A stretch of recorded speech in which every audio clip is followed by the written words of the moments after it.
Sigurinë për nxënësit në shkollat nëntëvjeçare dhe të mesme në Tiranë, duket se bashkia e ka marrë seriozisht. Në një deklaratë për shtyp, nënkryetarja e Bashkisë së Kryeqytetit Jorida Tabaku ka vënë në dukje punën që ka bërë institucioni i saj në përmirësimin e sigurisë në ambientet shkollore në 10 prej tyre.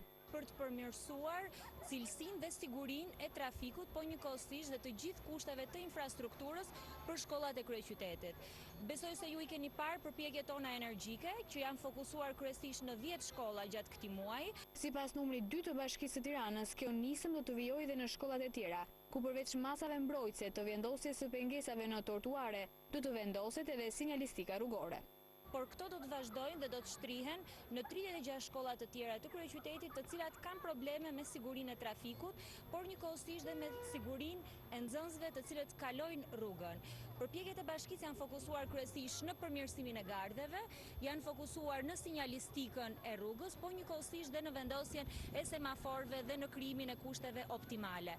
Siguria e fëmijëve është një nga prioritetet kryesore të Bashkisë Tiranës.